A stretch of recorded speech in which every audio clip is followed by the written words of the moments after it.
पैसा आपकी मंजिल है या मार्ग है? लेकिन आपकी आराधना, आपकी कोशिशें कैसी होती है? आप एक मंजिल की तरह पैसे को देखते हो, इसीलिए आपके लिए बाधा बना हुआ। और जब आप इसको सिर्फ और सिर्फ मार्ग समझने लग जाओगे तो अधिकतम समस्याएं मतलब समाहित हो जाएगी।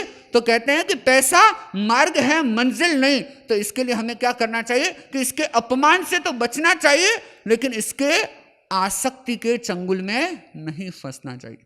अपमान मत करो, पैसे का अपमान नहीं होना चाहिए। लेकिन आदमी पैसे को कमाने के लिए भी दौड़ता है, पैसे को भगवान भी कहने की कोशिश करता है, तो पैसे का अपमान भी करता है। पैसा क्या है? क्या है? हम साधु लोग नहीं कहते, आप लोग कहते हो, है ना। आप लोग जिसकी आराधना कर रहे हो उसी को क्या दे रहे हो? उसी को क्या दे रहे हो? अपमान भरे शब्दों से उसको उपमित करते हो, अलंकृत करते हो। तो हमें उसका अपमान तो नहीं करना है, लेकिन उसकी आसक्ति से भी स्वयं को बचाना है। और दूसरी बात, पैसा ताकत है, भगवान नहीं। क्या? पैसा ताकत है, भगवान नहीं। निश्चित रूप से हर गृहस्थ के लिए कहा जा सकता है कि वो पैसा होना जरूरी होता है, क्योंकि अगर साधु है और उसके पास में धन है तो वह साधु कोड़ी का है। क्या है? साधु के पास अगर धन है तो वह साधु कोड़ी का, और गृहस्थ के पास धन नहीं है तो वह गृहस्थ कोड़ी का है। तो पैसे का क्या हो? पैसा ताकत है, तो उसकी समझ होनी चाहिए, लेकिन उसकी दौड़ नहीं होनी चाहिए। क्या नहीं होनी चाहिए? दौड़ नहीं होनी चाहिए। लेकिन आप समझ को क्रॉस कर चुके। क्या कर चुके? समझ को क्रॉस कर चुके, और आप उस पैसे की दौड़ में लग गए। तो वहां भी हमें सावधानी रखने की जरूरत है। और तीसरी बात कि पैसा साधन है, साध्य नहीं। क्या नहीं है? साधन है, लेकिन वह साध्य नहीं। तो पैसे का इस्तेमाल होता है, उपयोग होता है, प्रयोग होता है, वह तो बात एक होती है। लेकिन अगर पैसे का संग्रह होता है तो समझ लेना चाहिए कि वह पैसा भी उसके लिए अभिशाप बन जाएगा। क्या बन जाएगा? अभिशाप। और अनेक अनेक लोगों के लिए उनका धन अभिशाप बना है। धन की अंधी दौड़ उनके लिए न जाने पाप के कितने कितने द्वार उसने खोले हैं। एक घटना मुझे सुनने को मिली। एक व्यक्ति जो एक बहुत बड़ा अफसर रहा, और उसको बहुत सारा रुपया रिश्वत के लिए भी मिल जाया करता था। तो एक दिन हुआ यूं कि उसके घर में रिश्वत का बहुत सारा पैसा आया हुआ था, और वह उस पैसे को लेकर के अपने कमरे में, घर में, जहां कहीं उसको जगह थी वहां रख रहा था। इतने में पता लग गया, पुलिस आ गई। क्या आ गई? कौन आया? पुलिस। हालांकि पुलिस को भी भगाने के, पुलिस को भी बहकाने के सबके साधन आप लोगों के पास है कि हमारा 2 थैली मार पे, आधी थैली वरने दूँ तो वही जा ही रहो, मारी रही रहो, है ना। सब तरीके आपके पास हैं। लेकिन उसने क्या देखा कि भाई अभी तो गड़बड़ हो जाएगी, तो उसने लिटरली चूल्हा चालू किया, और चूल्हे के ऊपर धीरे धीरे करके क्या किया? नोटों को जला दिया। क्या आप कहोगे ऐसा आदमी, पागल आदमी नोटों को जला रहा है? और नोटों को जला लेने के बावजूद भी उसे जेल हो गई। क्या हो गई? क्योंकि पता लग गया, सबूत में यह साबित हो गया कि इसने क्या जलाए? नोट जलाए, और इसके पास गैर कानूनी धन था, अनीति का धन था, और उसके क्या हो गया? सजा उसे मिल गई। तो ऐसा अनेक बार लोगों के साथ हुआ है जो इस पैसे की अंधी दौड़ में चलते हैं। उन्हें अंतोगत्वा अशुभ परिणाम तो भोगना ही पड़ता है। कितने कितने लोग हमने ऐसे देखे जिनके पास धन संपत्ति के नाम पर कहीं कोई कमी नहीं, लेकिन उनके साथ समस्या ऐसे कि या तो उनके संतान है नहीं, संतान है तो अमूमन देखा है हमने, या तो भोली है या ऊपर का दिमाग आधा खाली है। क्या है? पैसा बहुत है, लेकिन पीछे संभालने वाला योग्य वारिस उनके पास नहीं, और कदाचित योग्य वारिस है भी तो क्या कहते हैं कि वह उनके साथ नहीं रहता, उनके पास नहीं रहता। और जयपुर में तो एक श्रावक की हालत सुनकर के मन क्या होने लगा? मन में वह कंपन पैदा होने लगा, मन में वह भाव पैदा होने लगा कि क्या इसलिए व्यक्ति यह कार्य करता है? क्या इसलिए व्यक्ति इतना संग्रह करता है? उस व्यक्ति का घटना प्रसंग सुनते सुनते मुझे भी कहना चाहिए कि क्या हुआ, बहुत दुख हुआ। एक व्यक्ति मिला और मैंने उससे ऐसे ही पूछा कि आप घर में कौन कौन रहते हो? बोले महाराज घर में मैं रहता हूँ, मेरी पत्नी रहती है। मैंने बोला बच्चा? कि बच्चा रहता तो मेरे इसी शहर में है, लेकिन मेरे से मिलता नहीं है, मेरे से बात नहीं करता। तो मैंने कहा फिर आपकी व्यवस्था तो बेटा कर देता होगा, पैसे वगैरह तो पहुंचा देता होगा। कि महाराज वो क्या को पहुंचावे, मैंने पहुंचाना पड़े। क्या बोला? वो पहुंचाने वाला नहीं, मुझे उसको पैसे देने पड़ते। मैंने बोला ये राम कहानी कैसी? बोले महाराज समस्या ऐसी है कि मैं परिस्थिति का कहूं या भाग्य का मारा हूं, मुझे पैसे भेजने पड़ते हैं। और क्यों? कारण वह बताता है कि महाराज मेरे 2 पोता पोती है। क्या है? 2 पोता पोती हैं, और मेरे बेटे ने एक शर्त रखी है कि अगर आप पैसे देते रहोगे तो ये पोते पोतियां आपसे मिलते रहेंगे, कभी कभी सप्ताह में घंटा आधा घंटा आपसे बात करने आएंगे, और अगर पैसा नहीं दोगे तो ये आने वाले। आप सोचिए कि जो लोग संग्रह जिसके लिए करते हैं, वे लोग भी उस संग्रह के क्या है? ये स्थितियां अनेक अनेक घरों की मिलेगी, अनेक अनेक व्यक्तियों की मिलेगी। तो हमें सावधान होना है कि पैसा हमारा साधन हो सकता है, लेकिन साध्य कभी न हो। और इसके लिए पैसे के प्रति कभी दौड़ न हो, पैसे की आसक्ति भी न हो, और पैसे का संग्रह भी न हो। इसके लिए विशेष सावधान रहें। और जब इस प्रकार की भावना व्यक्ति में जाग जाती है तो उसके लिए वैराग्य को स्वीकार करना, उसके लिए दीक्षा को स्वीकार न करना, महाव्रतों का मार्ग स्वीकार करना बहुत आसान हो जाता है। इतिहास में अनेक प्रसंग आपने सुने कि राजा महाराजाओं ने दीक्षा ली, अनेक धन श्रेष्ठियों ने दीक्षा ली। तो इसके पीछे बहुत महत्वपूर्ण कारण यही है कि उन्होंने धन के प्रति समझ तो रखी, लेकिन धन का संग्रह नहीं किया। उन्होंने धन का अपमान नहीं किया, तो आसक्ति भी नहीं बढ़ाई। और धन ताकत है ऐसी समझ को तो विकसित किया, लेकिन धन के प्रति कभी उन्होंने अंधी दौड़ को लगाना प्रारंभ नहीं किया। तो आपको भी सावचेत होने की जरूरत है।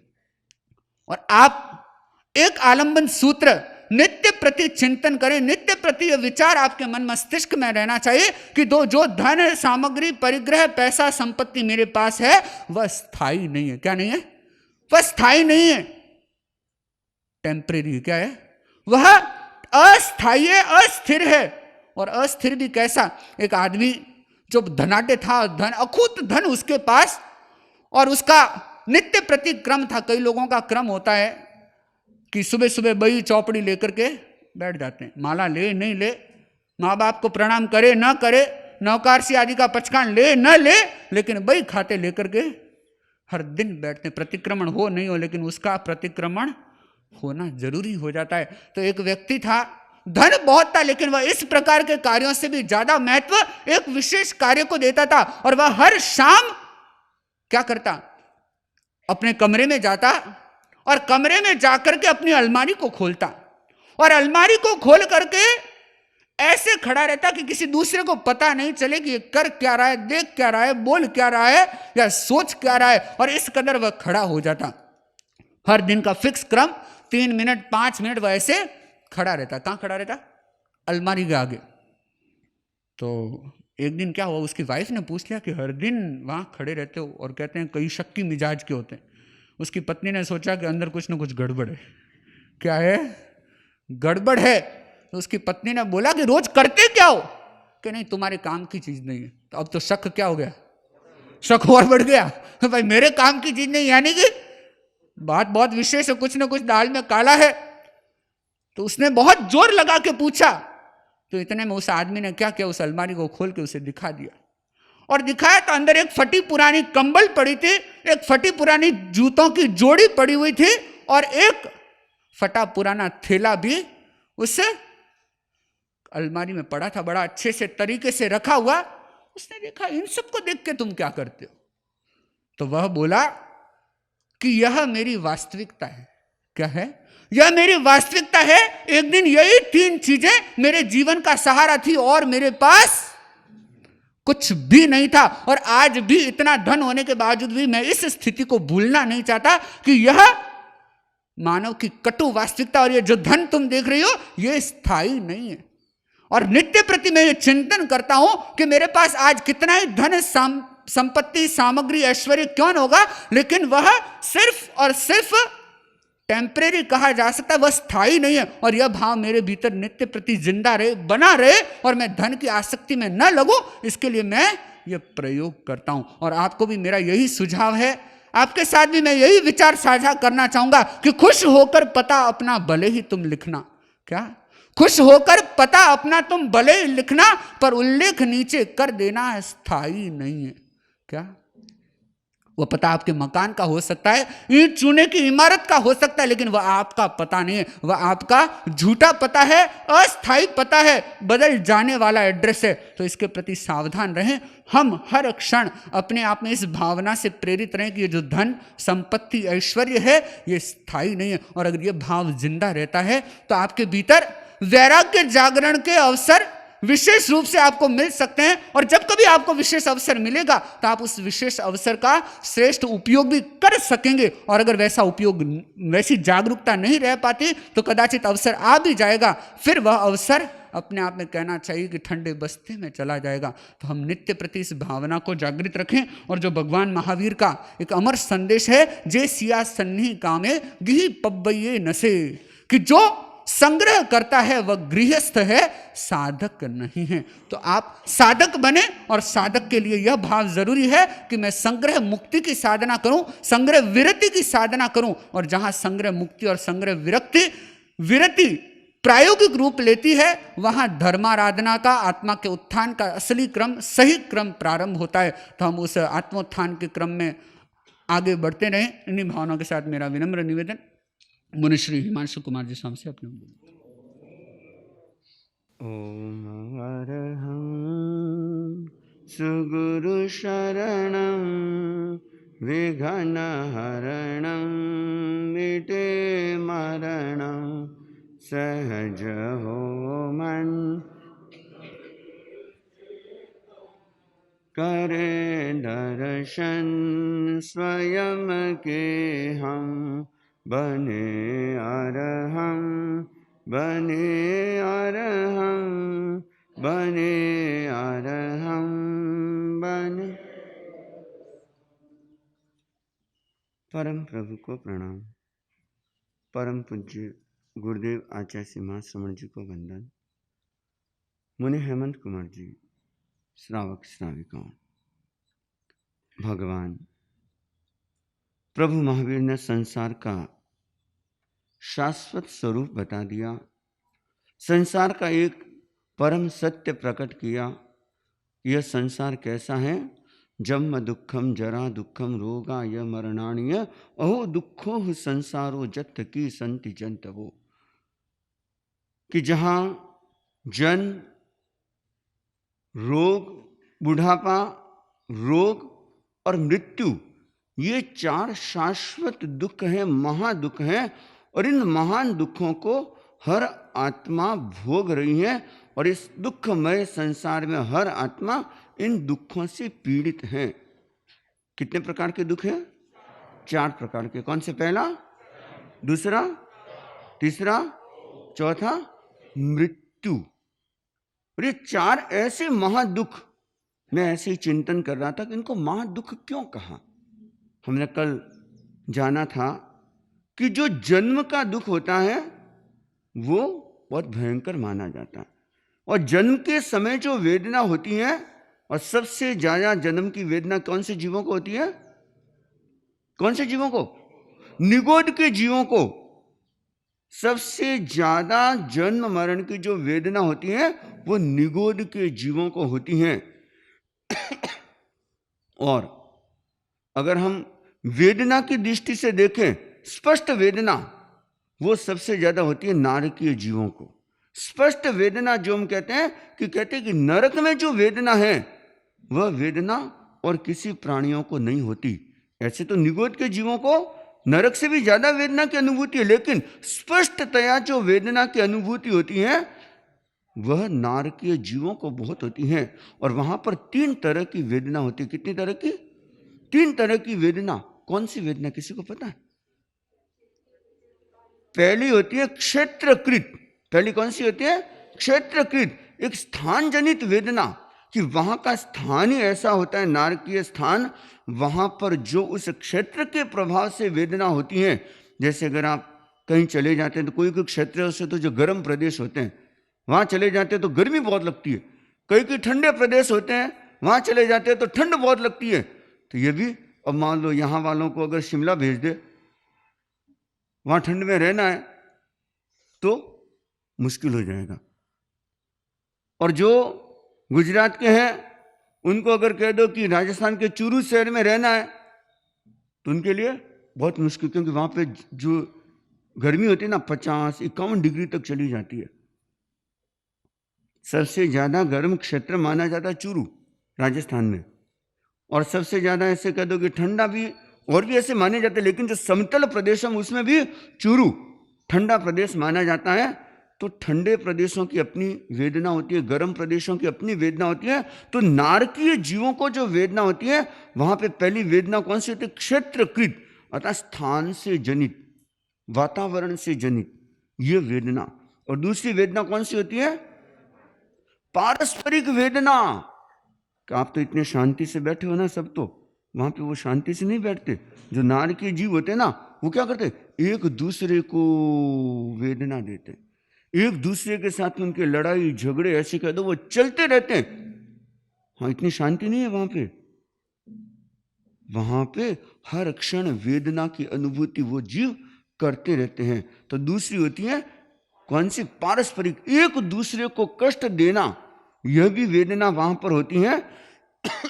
और उसमें भी इतनी विचित्र वेदना, क्योंकि उनका शरीर कौन सा होता है? नारकीय जीवों का वैक्रिय शरीर होता है। हमारा कौन सा है? औदारिक शरीर है, और उनका वैक्रिय शरीर होता है। और वैक्रिय शरीर की विशेषता क्या होती है? वह छोटा बड़ा जैसा रूप बनाना चाहे वैसे वो बना सकता है। और अगर वो शरीर के सारे अंग विच्छिन्न हो जाए, अलग अलग हो जाए, तो वापस जुड़ जाते हैं, उनकी विशेषता होती है। तो वहां जो जीव होते हैं ना, लड़ाई भी करते हैं तो किस तरह की? जैसे कि छोटा सा अपना रूप बना करके किसी के भीतर घुसे और विस्फोट किया, उसके शरीर के चितड़े चिथड़े, लेकिन वापस क्या होता है? जुड़ जाते हैं। भयंकरतम वेदना। तो आपस में ये लड़ाई झगड़ा, यह भी बड़ी भयंकर वेदना है। और तीसरी कौन सी होती है? परमाधार्मिक जो देव होते हैं, देव की एक कैटेगरी है परमाधार्मिक। और परमाधार्मिक का मतलब महाराज परम धार्मिक नहीं, परम अधार्मिक जो देव होते हैं उनको बोलते हैं परमाधार्मिक। और उनका काम क्या है? उन जीवों को, नारकीय जीवों को कष्ट देना, पहली दूसरी तीसरी नरक तक, वह भी भयंकरतम वेदना वो जीव भोगते हैं। आप सोचो कितनी कितनी वेदना से उनको निकलना पड़ता है। तो वहां पर यह इस तरह की वेदना। तो मैं ऐसे ही चिंतन कर रहा था कि इसको महादुख क्यों कहा? जन्म को, मृत्यु को, रोग को, बुढ़ापे को क्यों कहा? कोई बताएंगे आप लोग? अगर कुछ आपको ध्यान में आए, ये महादुख क्यों कहा? दुख कहने से चल सकता था ना। देखना, इनको महादुख कहने के पीछे बहुत बड़ा कारण है कि जब व्यक्ति का जन्म का समय होता है, मृत्यु का समय होता है, जब व्यक्ति रोग से पीड़ित होता है और जब बुढ़ापा से ग्रसित हो जाता है ना, कहते हैं कि उसकी मानसिक स्थिति एकदम विक्षिप्त हो जाती है, उसका होश हवास गुम हो जाता है। आप देखना, अगर कोई बुढ़ापे से ग्रसित हो गया, देखना उसकी मानसिक स्थिति कितनी होती है, कैसी होती है। कितने कितने लोगों को देखते हैं एकदम पागल से हो जाते हैं, विक्षिप्त से हो जाते हैं, उनका दिमाग संतुलन भी बिगड़ जाता है। बहुत कम ऐसे व्यक्ति मिलेंगे कि जो बुढ़ापे की अवस्था में भी अपना संतुलन रख ले, नहीं हो सकता। और दूसरा, इन सब स्थितियों में सारी शक्तियां क्षीण हो जाती है। बुढ़ापे में देखना क्या स्थिति बनती है? आपकी शक्ति क्षीण हो जाती है। जवानी में तो क्या होता है? शक्ति उफान पे रहती है और जो करना चाहो वो कर लो। लेकिन बुढ़ापा जैसे ही चालू होता है, तो बुढ़ापे को इसलिए महादुख माना गया। बुढ़ापा कब से चालू होता है? कौन ना 60 के बाद, 60 को जमाना तो गियो। यह बताया गया कि जब व्यक्ति 40 साल का हो जाता है ना, वो युवा अवस्था मानी, उसके बाद में उसका बुढ़ापा चालू। और आजकल तो ऐसे बुढ़ापा जल्दी आ जाता है, चश्मे पहले ही लग जाते हैं, बाल धोने पहले ही होने लग जाते हैं, गोडे में पहले ही दर्द हो जाता है, कमर पहले ही दुखने लग जाती है। बुढ़ापे की तो सारे सिस्टम और लक्षण और है क्या? तो बुढ़ापा तो समझ लो, और वो तो भी गया कि 40 साल बाद बुढ़ापा आएगा, नहीं, क्योंकि आपकी शक्ति बहुत जल्दी क्षीण होने लग जाती है। और युवावस्था तो कितने समय की होती है? 21 साल से लेकर के 40 साल तक, या पहले 18 साल माना जा, 21 साल से 40 साल तक युवावस्था मानी, उसके बाद में सारा बुढ़ापा ही बुढ़ापा, जितना जियो वो बुढ़ापा। और बुढ़ापे में क्या होता है, शक्तियां क्षीण होने लग जाती हैं, और इस कारण से इसको महादुख कहा गया, क्योंकि शक्तिहीन व्यक्ति क्या करेगा, कुछ नहीं कर सकता। इसलिए धर्म साधना करने के लिए कौन सी उम्र मानी जाती है, वास्तविक उम्र कौन सी मानी जाती है, युवा अवस्था, यौवन अवस्था जो मानी जाती है वह साधना की सही उम्र मानी जाती है। कि अगर व्यक्ति युवा अवस्था में साधना कर ले तो समझ लेना कि वह अपना कल्याण कर सकता है, और नहीं तो बहुत मुश्किल है। एकदम ये भी नहीं कि ये नियम बन गया कि बुढ़ापे में कोई अपने साधना कर ही नहीं सकता, कल्याण कर ही नहीं सकता, बचपन में कर ही नहीं सकता, वो नहीं है। लेकिन एक विशेष अगर साधना करने, उत्कृष्ट साधना करनी है तो उसके लिए युवा अवस्था सर्वश्रेष्ठ मानी जाती है, क्योंकि उस समय शक्ति की जरूरत होती है। साधना में क्या चाहिए, शक्ति चाहिए। लेकिन उस समय तो हम शक्ति किस में लगाते हैं, युवावस्था की शक्ति, यौवन अवस्था की शक्ति किस में लगती है, हमारे संसार में, भोग में, धन में, इसमें कह दो कि भौतिक और कर्मों के बंधन में हमारी सारी शक्ति। और जिस शक्ति को लगना चाहिए था कर्म निर्जरा में, आत्मशुद्धि में, उसको हम लगा देते हैं कर्म बंधन में। और फिर हमें बुढ़ा पाया, हमें धर्मिष्ठ तो करना कहीं, अरे शरीर तो संभलेगा नहीं, बुढ़ा आत्मा ने संभालने चाहिए, नहीं हो पाता। तो इनको महादुख कहने के पीछे एक बहुत बड़ा कारण है कि इस समय एक तो शक्ति की क्षीणता हो जाती है, और दूसरा व्यक्ति परवश हो जाता है। देखना, जन्म के समय उसको होश नहीं रहता, मृत्यु के समय होश नहीं रहता, बुढ़ापे के समय भी होश नहीं रहता, और जब रोग की स्थिति होती है उस समय भी उनकी मानसिक समाधि रहती है, होश रहता नहीं रहता। और जब होश ही नहीं है, बेहोशी में जो मृत्यु होती है ना, वो दुर्गति की होती है। सुगति अगर होती है तो होश पूर्वक होती है, तभी सुगति है। अगर होश आपकी मृत्यु हो रही तो कि मेरी सुगति है, और अगर अंतिम क्षण में अगर मूर्छा में चले गए, बेहोशी में चले गए, तो समझ लेना कि आपकी कोई बहुत अच्छी गति नहीं है। आप देख लेना, आपने बहुत मृत्यु देखी होगी, बहुत लोगों ने देखी होगी मृत्यु, कि अगर अंतिम समय में होश पूर्वक शरीर को छोड़ रहे हैं तो समझ लेना कि वह बहुत ऊंचा साधक है, या उसकी बहुत अच्छी गति हुई है। और अगर वो उस समय बेहोशी में चला गया, तड़पते तड़पते मर रहा है, तो इसका मतलब समझ लेना कि उसकी बहुत अच्छी गति तो नहीं हुई, क्योंकि उसकी भावधारा उस समय विकृत हो जाती है। जन्म के समय, मृत्यु के समय, बुढ़ापे के समय और रोग के समय भावधारा कैसी हो जाती है, विकृत, अर्थात भावधारा नेगेटिव बन जाती है। और कहते हैं ना, अंतमति सो गति, क्या सूत्र है, अंतमति सो गति। जैसी अंतिम समय में आपकी विचारधारा होती है, वैसी आपकी गति होती है। और ये किसके आधार पर होता है, जैसे आयुष्य का बंधन होता है। अगर आपके शुभ आयुष्य का बंधन है तो आपके देखना अंतिम समय में विचारधारा भी आपकी शुभ ही रहेगी, और अगर अशुभ आयुष्य का बंधन हो गया, दुर्गति का बंधन हो गया, तो आपकी विचारधारा भी कैसी रहेगी, अशुभ ही रहेगी। इसलिए कहा जाता अंतमति सो गति। और इसमें बहुत ध्यान देना कि हमारी भावधारा कैसे शुद्ध रह सकती है।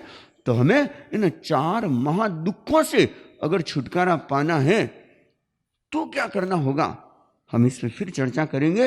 लेकिन फिर एक प्रश्न हमारे सामने उठता है, व्यक्ति जानता है कि ये इतने दुख हैं, मैं इतने दुखों से घिरा हुआ हूं, फिर भी इससे निकलने का प्रयत्न क्यों नहीं करता। एक तो मैंने कारण बता दिया ना, इतना सब कुछ जानने के बाद में भी आपको पता है कि आग लग गई, फिर भी पता है क्या कर रहे हो, उसी आग से घिरे हुए बैठो। अगर आग लग जाए तो आप क्या करोगे, भागोगे, निकलोगे, लेकिन बाहर की आग से तो भाग जाओगे। लेकिन ये जो संसार की लाइन लगी हुई है, संसार की आग लगी हुई है, दुख में व्यक्ति इस कदर धंसता जाता है, वह जानता है कि यह दुख है, लेकिन फिर भी उससे निकल नहीं पाता। इसका कारण क्या है, एक कारण तो मैंने बता दिया, भ्रम की दुनिया में जीता है, इसलिए वह इस दुखमय संसार को छोड़ना नहीं चाहता, इसलिए वह इस दुखमय संसार से निकलने का पुरुषार्थ नहीं करता, प्रयत्न नहीं करता। और दूसरा कारण आसक्ति, मोह का प्रबल आवरण। थोड़ा गहरा हो सकता है लेकिन समझने की जरूरत है। मोह का जब तक प्रबल आवरण होता है, मोह कर्म जब तक गहरा होता है, तब तक समझ लेना उसके मन में कभी भी संसार से, दुख से छूटने की इच्छा पैदा नहीं होगी। कहते हैं कि जिस व्यक्ति को सांप काट जाता है ना, जिस व्यक्ति को सांप काट जाता है, उसको जो नीम के पत्ते होते हैं ना, वो नीम कड़वा होता है कि मीठा होता है, ये बताओ? कड़वा होता है। लेकिन जिसके शरीर में जहर चला गया, सांप ने काट लिया, अगर वो नीम का पत्ता खाता है ना, तो कहते उसको बड़ा मीठा लगता है। जो खुजली का रोगी होता है ना, खुजली के रोगी जब वो खुजलाता है तो कितना मीठा लगता है। ऐसी ये संसार का सुख है, क्योंकि उस समय मुंह इतना प्रबल होता है, उसको संसार का सुख अच्छा लगता है, वह उससे निकलने की कभी नहीं सोचेगा। तो दूसरा कारण बता दिया कि मोह का प्रबल आवरण, मोह कर्म का प्रबल प्रभाव, और उसके कारण से व्यक्ति को संसार के सुख अच्छे लगते हैं और वह दुख से कभी निकलने का प्रयत्न नहीं करता। और तीसरा कारण बता दिया, अज्ञान। तीसरा कारण क्या है? अज्ञान, कि व्यक्ति परम सत्य को जान ही नहीं पाता उस अज्ञान के कारण से, और इसीलिए वह उस दुख को ही अपने संसार का स्वरूप, या ऐसे कह दो कि वह अपना जीवन मान लेता है। और आप लोग भी इस संसार में किस लिए अटके हुए हो? बड़ा सुंदर एक प्रसंग आता है, और इस प्रसंग के माध्यम से हम जानने समझने की कोशिश करेंगे कि हर व्यक्ति इस संसार में सिर्फ अपने अज्ञान के कारण से कह दो, परम सत्य के अनजान रहने के कारण से कह दो, कि वह उस दुख में जानते हुए भी सिर्फ क्षणिक सुख के लिए वह किस तरह से अटका हुआ है। एक बार एक नगर, जिस नगर का नाम था हस्तिनापुर, वहां पर धन नाम का एक श्रेष्ठी रहता था। नगर कौन सा था? हस्तिनापुर। और श्रेष्ठी का नाम क्या था? धनपाल। और वह समय समय पर यात्राएं किया करता था, 6-6 महीने की अपनी यात्रा करता था, माल लेकर के जाता था और बेच करके वापस आता था। और वह जब जाता तो क्या करता कि कभी किसी को साथ में लेकर के जाता, क्योंकि संपन्न था। और उसके मन में यह भी था कि चलो मैं तो जा ही रहा हूं, और साथ में अगर कोई मेरे साधर्मिक भाई हैं और किसी का सहयोग हो जाए तो बहुत अच्छी बात है। तो वो सूचना देते, देखो अगर मैं जा रहा हूं, पूरा सार्थवान, पूरी व्यवस्था मेरे साथ में रहेगी, और तुम लोग भी जो छोटे छोटे व्यापारी होते वो भी क्या करते, उस यात्रा में उसके साथ में चले जाते। तो एक जयचंद नाम का सेठ था, वो भी उनके साथ में, धर्मपाल के साथ में यात्रा पर निकल पड़ा। और यात्रा पर निकला से तो कोई बात नहीं, अब यात्रा चलते चलते क्या हुआ, एक जंगल में पड़ा था। सवेरे सवेरे का समय था, और जयचंद निपटने के लिए, फ्रेश होने के लिए जंगल में गया। और बाकी तो सब लोग रवाना हो चुके थे, बस वह भी बस मैं आ रहा हूं फ्रेश होकर के। तो वह गया, और हुआ क्या, वह रास्ता भटक गया। उसने कोई पगडंडी ली, और पगडंडी ऐसी कि वह एकदम गलत जगह चला गया। अब वो बेचारा इधर उधर भटकते रहा, घंटे, 2 घंटे, 3 घंटे बीत गए, और ऐसा भटका जो उसको सही रास्ता तो वापस मिला ही नहीं। और वह जंगल में भटकने लगा, और इतने में क्या हुआ, उसकी नजर ऐसी पीछे गई। इस पीछे मुड़ करके देखा, अब तो उसके रोंगटे खड़े हो गए, क्योंकि पीछे क्या था, हाथी। कौन था पीछे? हाथी। पीछे हाथी दौड़ रहा था, और उसने देखा, अरे ये तो मेरी तरफ आ रहा है। अब तो समझ लो कि कांजा दुक दुक दुक दुक करने लगा। अब वो आगे भागने लगा, और इधर पीछे कौन भाग रहा है? हाथी। आगे आगे जयचंद सेठ, और पीछे पीछे वह हाथी। और यह देखते अब तो देखा कि अब जान बचे कैसे। अब उपाय देखने लगा, और धीरे धीरे क्या हुआ, हाथी और जयचंद सेठ के बीच में फासला कम होने लगा। हाथी नजदीक आने लगा, और जयचंद सेठ से भागना भी बड़ा मुश्किल था, क्योंकि तोंद आई हुई अवस्था का प्रभाव, और मोटा सेठ तो अब क्या करे, धोती पहनी हुई, अब भागना भी बड़ा मुश्किल। लेकिन वह मौत पीछे। और इस दुनिया में आदमी दो ही कारण से भागता है, पता है? दो कारण से, कौन से कारण है? दो कौन से दो कारण से भागता है? दो कारण से व्यक्ति भागता है। एक कारण होता है या तो आगे कुछ आकर्षण होता है तो भागता है, और या पीछे डर होता है तो भागता है।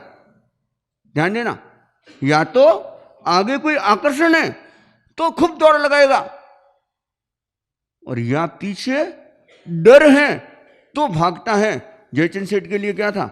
क्यों भाग रहा था? कि पीछे मौत, और वह दौड़ लगाई और इधर उधर कोई उपाय नहीं दिखा। तो क्या हुआ? वह जैसे तैसे करके बड़ा सा पेड़ था, उस पेड़ पर चढ़ गया।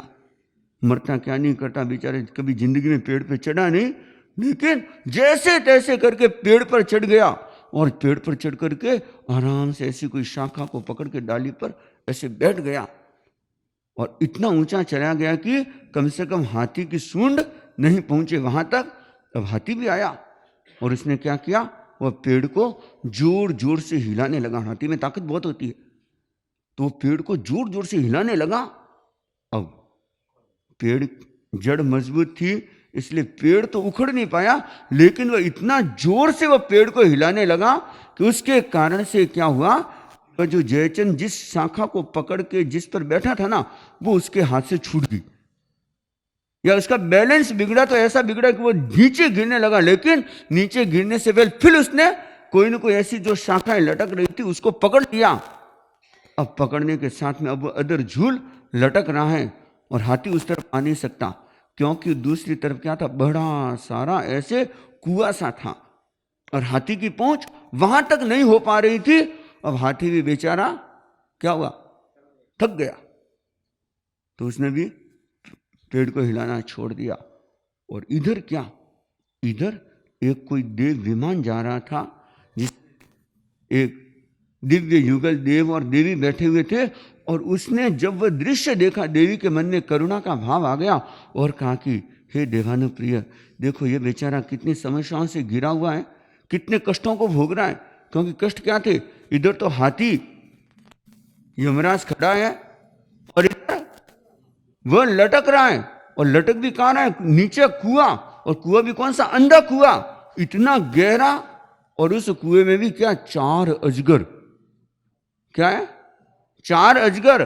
कुआं भी इतना गहरा, और उसमें क्या है? 4 अजगर। और उसमें भी और क्या? कि वह जिस शाखाओं को पकड़ के लटक रहा था ना, उसको भी चूहे काट रहे थे। इतने में भी शांति नहीं, ऊपर मधुमक्खियों का छत्ता, और वो मधुमक्खियां बिछड़ गई, और वो भी क्या करने लगी? उस जयचंद सेठ को काटने लगी। इतना सब कुछ देख करके उस देवी के मन में उसका तो कालजा हिल गया, और वो बोले, हे देवानुप्रिय, आप इसे बचाइए, अपने लेके चलते, जहां कहेंगे वहां छोड़ देंगे। तो कहा कि ये नहीं आएगा। क्यों नहीं आएगा? इतने तो कष्टों से घिरा हुआ, आएगा ये को? तो जाकर के कि तुम हमारे पास आ जाओ, हम तुम्हें छोड़ देंगे। तो बोला कि 1 मिनट रुक जाओ। क्या बोला?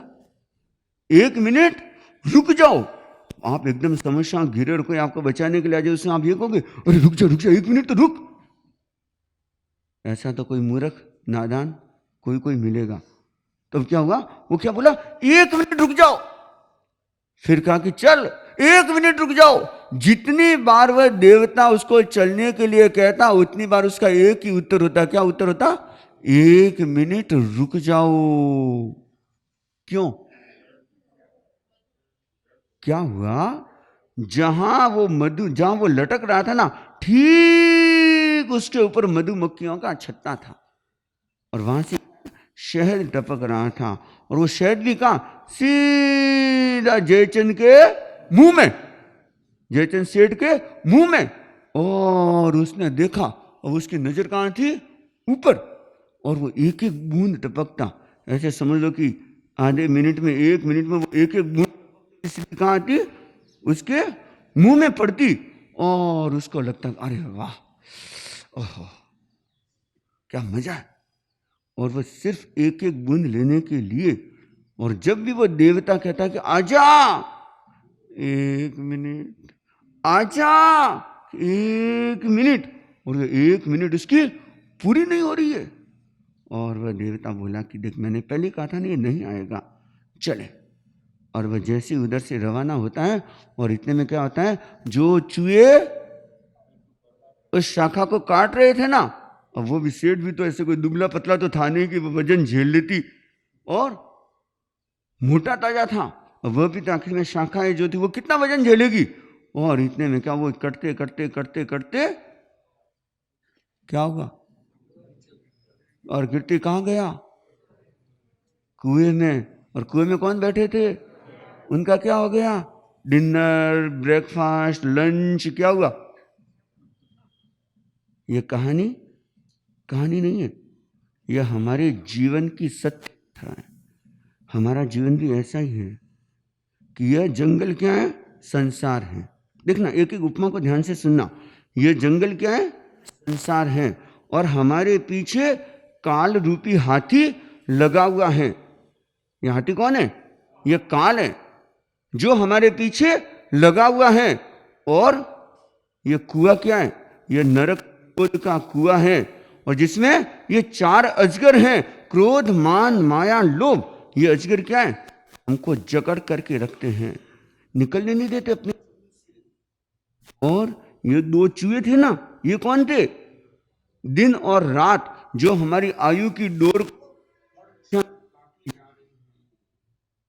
और मधुमक्खियों का छत्ता, मधुमक्खियां हैं वो समस्याओं के डंक हैं कि हर समय हम उन समस्याओं के डंक से, एक अगर मधुमक्खी काट जाए तो देखो क्या हाल होता है, क्या हाल होता है। अरे घूमड़ो न घूमड़ो वही जो वही हैंग वही बसे तो, और कयों के लिए तो खतरनाक हो जाता है। और कभी कभी गुरुदेव शायद गंगानगर यात्रा करवा रहे थे, तो उस समय कुछ साधु साधियाँ विहार करके जा रहे थे, तो अचानक पता नहीं किसने कोई पत्थर फेंका, तो साधु साधियों के पीछे मधुमक्खियाँ, तो कयों को तो बड़ी दिक्कत हो गई। और 1-2 मधुमक्खी भी अगर काट जाती है ना तो बड़ी हालत खराब हो जाती है। तो सेठ को तो कितनी मधुमक्खियाँ ऐसे काट रही थी, और फिर भी वह उसमें से निकलने का नहीं सोच रहा था। इतनी सारी दुख समस्याओं से घिरा हुआ होने पर भी सिर्फ 1 मिनट, और वो भी किस लिए, उस संसार के सुख के लिए। शहद की तरह यह संसार का सुख है, किसकी तरह, शहद की तरह यह संसार का सुख है। और आप लोग भी उसी शहद के सुख को पाने के लिए क्या कर रहे हो, जो जगाने के लिए वीतराग प्रभु कह दो, तीर्थंकर प्रभु कह दो, गुरु कह दो, चरित्रात्मा कह दो, साधु साधियां कह दो, जो क्या करते हैं, प्रेरणा देकर के करे, आजा मैं तेरे को एकदम सुरक्षित स्थान पे छोड़ दूंगा, सीधा मोक्ष मार्ग पे ले जाऊंगा, 1 मिनट रुक जाओ। ना कितने साधु साधियां प्रेरणा देते हैं, अभी भी हम क्या लगे हुए हैं, 1 मिनट रुक जाओ, अरे अब तो प्रवचन चौमासा है, सामयिक लो, महाराज थोड़े दिन बाद में चालू कर दूंगा। और ऐसे करते करते देखना आपकी पूरी जिंदगी निकल जाती है, और फिर हम पता नहीं कौन सी गति में चले जाते हैं, दुर्गति का द्वार खुल जाता है कि वापस हमें वह न तो तीर्थंकर गुरु में प्रेरणा देने के लिए आते हैं, और न हमें वैसा सुयोग मिलता है, और एक बार अगर चले गए तो वापस बहुत मुश्किल है। तो आप भी ध्यान रखना, इतना सब कुछ होते हुए क्यों नहीं निकल पा रहे, क्योंकि बस शहद की एक बूंद में अटके हुए हैं। और जब तक इस शहद की बूंद को छोड़ने की हिम्मत नहीं दिखाओगे, तब तक हम उस परम सत्य को, परम सुख को जान ही नहीं सकते। तो इसलिए हमें सुख दुख के विज्ञान को समझना है। तो ये 4 महादुख माने गए, कौन से, जन्म, मृत्यु, बुढ़ापा, रोग और मृत्यु।